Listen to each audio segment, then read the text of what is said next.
ever been to a P. Diddy party? Yeah, several, many, honestly. And so, can you take us through, like, what goes on, like, when you were there? Money Right. and Were you surprised that there were so many cameras in his houses? no.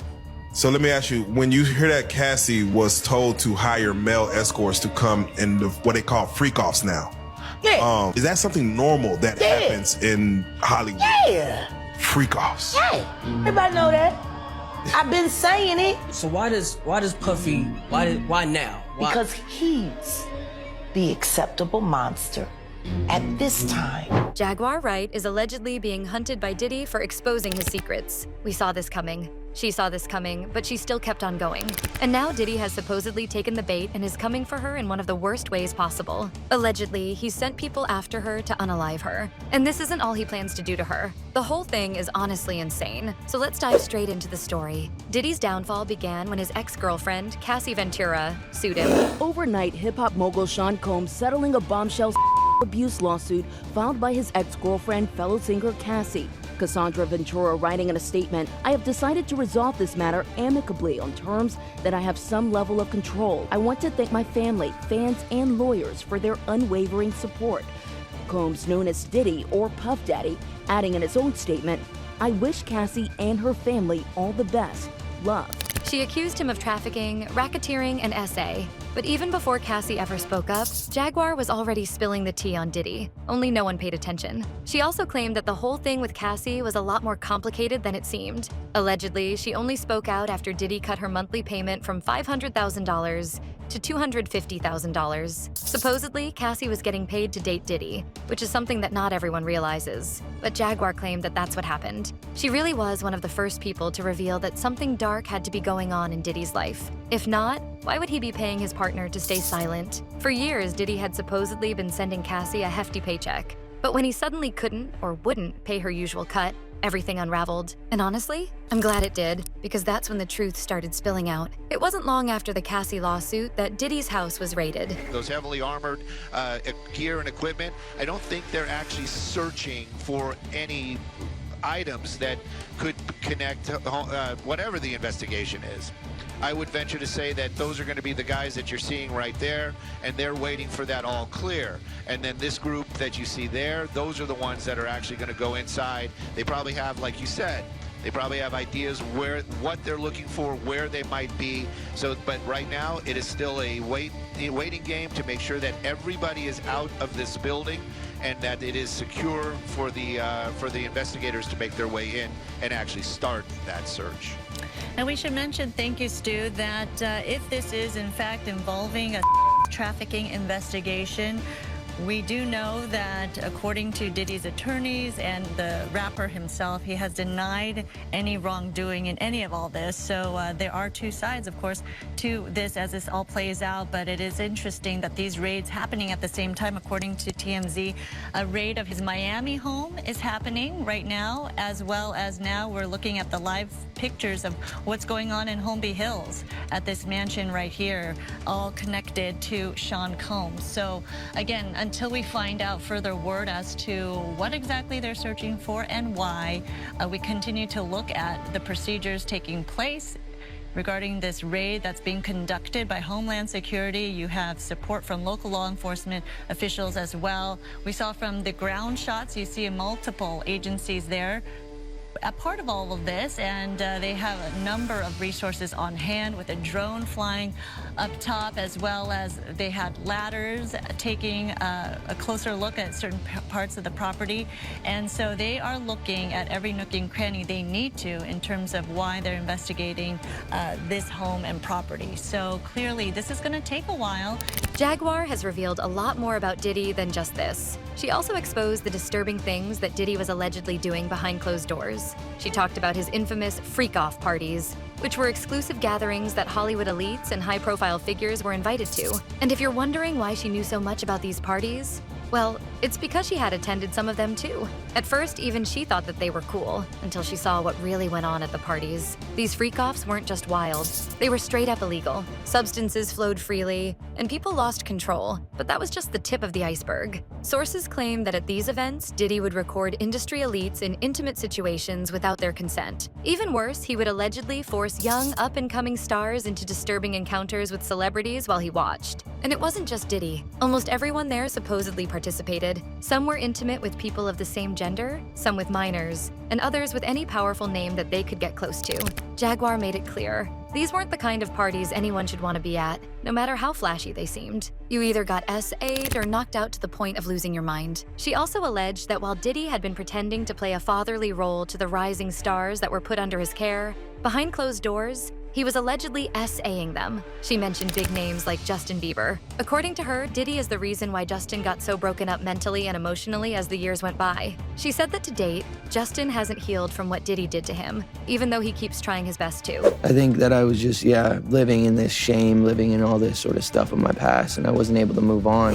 She also said the same thing about Orlando Brown. The only difference between Orlando and Justin is that Orlando is speaking out about what happened to him and is trying to get himself justice, while Justin continues to struggle. I just didn't know what the heck was going on, and so I really took a deep dive in my faith, to be honest. I just went deep into, I believed in Jesus, but I never really, when it says following Jesus is actually turning away from sin, and so there's no, what it talks about in the Bible, it's like there's no obedience.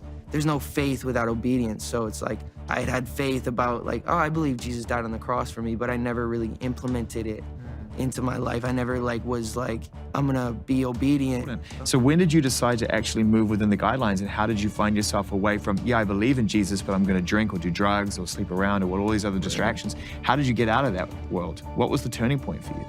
I think it was my perception of who Jesus really was, I'd had really bad examples of Christians in my life who would say one thing and do another. So they were my direct example of who Jesus was. That's why you didn't take it seriously. I didn't take it as seriously because I didn't have good examples. Good role models. The way I look at my relationship with God and with Jesus is I'm not trying to earn God's love by doing good things. God has already loved me for who I am before I did anything to earn and deserve it. It's a free gift by accepting Jesus and just giving your life to him. And what he did is the gift. The forgiveness is the thing that we look at and, I'm gonna worship you, God, because you gave me something so good. Do you think that if you hadn't redefined what Jesus was and reclaimed it into something that was worthy of practice for you, which then led you on a path of reconciliation with your wife, do you think the person that you of then was on a path of self-destruction? Do you feel that you were self-destructing? Oh, for sure. Yeah, I would have, for sure, 100%, yeah. I don't know if I'd be alive, for sure. It was dark, really dark. Jaguar also spoke about Usher and why he wants nothing to do with Diddy. People look at Usher, they don't see that. They're not seeing the victim. They're not seeing that boy that got rushed to the hospital. They're not seeing what the intentions was in his heart when he took Justin Bieber there. Let's be honest. He took Justin Bieber there. Diddy had been trying to get to Bieber for a minute. And his management was backing him off. But it wasn't until Usher took over management and had guardianship and gave temporary guardianship to the diddler for 48 hours. Think about that. He had already been to the hospital. That situation Eugene was talking about. And you still took Bieber there. But you got custody of him first. Diddy had already tried. They wouldn't let him. Actually, someone made reference to the fact that Diddy trying to get at Bieber the way he was trying to get at Bieber was looking a little predatory. And then Usher came in and discovered it and managed him and got custody of him and promised to look after him. And then he sent him to the diddler. Does that sound like a good guy? Allegedly, there was a lot of SA that happened between them, but all these celebrities are just a few of the dozens that fell victim to Diddy, according to Jaguar. And since no one else wants to, she decided to be the person who speaks up for them. In her words, she's speaking up for the people she loves who were victims of Diddy's crimes. Well, at least that's what she was doing, until Diddy noticed her. And that's when it all allegedly blew up in her face. In her words, she started getting texts threatening her to be careful about the things she said and did. But Jaguar isn't the type to get easily scared, so she kept on being vocal about Diddy and Hollywood. But then the texts became more and more frequent. And they also got a lot more scary. They started targeting her kids too, since she wasn't scared for her own life. And I'll be honest here, this was the part that got to me too. It wasn't enough for Diddy to allegedly threaten Jaguar. He had to drag her innocent kids into all of this too, and it made everything even more messed up. But Jaguar didn't budge one bit, even when the texts told her that they knew what her kids did and where they were at all times. All she did was increase security around her family, and she kept on spilling the tea on Diddy. But then the inevitable happened. Allegedly, before Diddy got detained, he made an attempt on Jaguar's life. In an interview last year, Jaguar revealed that she had to keep changing locations just to record safely. Every time she tried to speak out, she received threatening texts telling her to stop. And one of the last ones shook her to her core. It wasn't just a warning. It came with a photo, a picture of her, mid-recording, taken from what looked like the building directly opposite her room. That was when she knew. Diddy wasn't just really powerful. He was also actively watching her. He could have taken her out right then and there, but instead, he simply let her know what he was capable of. It was a mind game, a way of saying, I can end you whenever I want. But Jaguar wasn't about to back down. She went into hiding, staying low until she could record one final session in Vegas with her husband. Hours after checking into their hotel, she got a phone call from an anonymous friend saying that she should get out of the hotel fast. Now, if I were Jaguar, I wouldn't even stop to ask if it was a prank.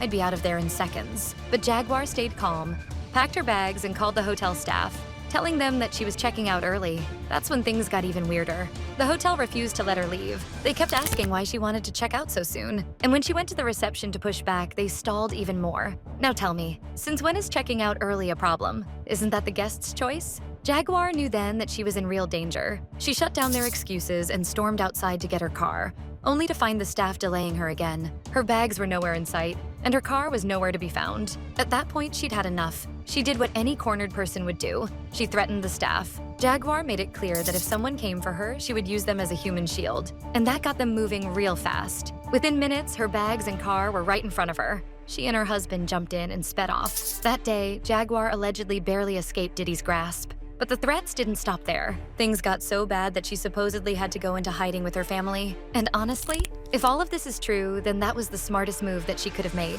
Because by then, it was bigger than her. And she had already helped light the fire that was about to burn Diddy to the ground. Now, many alleged victims are finally speaking up. People who were too afraid to talk before are coming forward. And the evidence? It's piling up fast. Jaguar has become famous for standing up to Diddy, but it's come at a heavy price. Every day, her life and the lives of those she loves are at risk. The biggest question now is this ever going to end? We all know that Diddy is behind bars, but he's backed by a lot of powerful people. So who's to say that he can't still do something to Jaguar? What do you guys think? Do you think that Diddy's connections can get Jaguar to stop talking? Or do you think that she's safe now that he's behind bars? Let me know what your thoughts are in the comments below.